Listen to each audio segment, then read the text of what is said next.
Good morning and a warm greeting from Antonio Carbonelli, Brescia, Italy. Last month we saw what the income and expenditure of states are.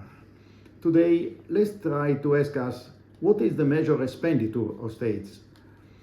As I show at point 370 of my book Rethinking Economics, when Mises, to destroy the state, accuses bureaucracies of inefficiency, he relies on an issue that unfortunately is very real in some cases. It is also true that in front of certain dysfunctions of state bodies, hemorrhages of public money, or public officials who only pretend to work, steal hours of pay and contributions not really worth, and use unlikely excuses.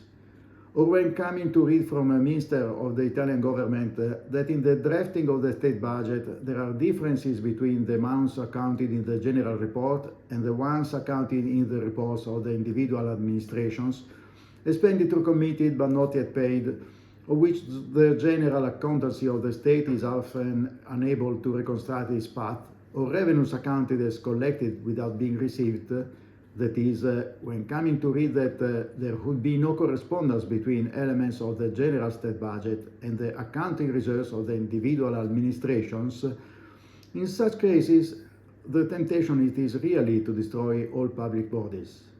But this is a game of liberalism. There are inefficiencies, illegality and theft in the bureaucracies of some private companies too.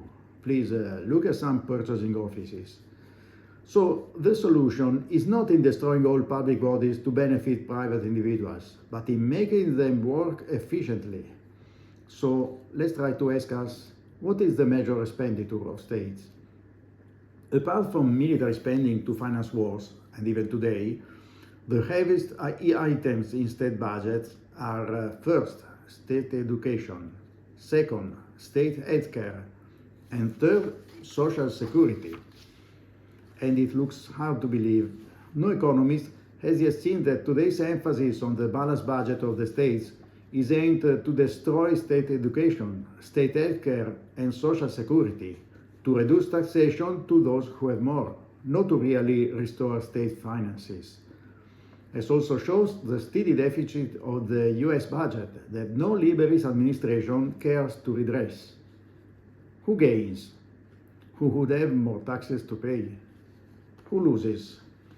Who most need public services and cannot afford private school, private healthcare, and to support themselves in old age? Well, so next month, let's ask us who is responsible for today's public debts. Meanwhile, thank you for listening and goodbye.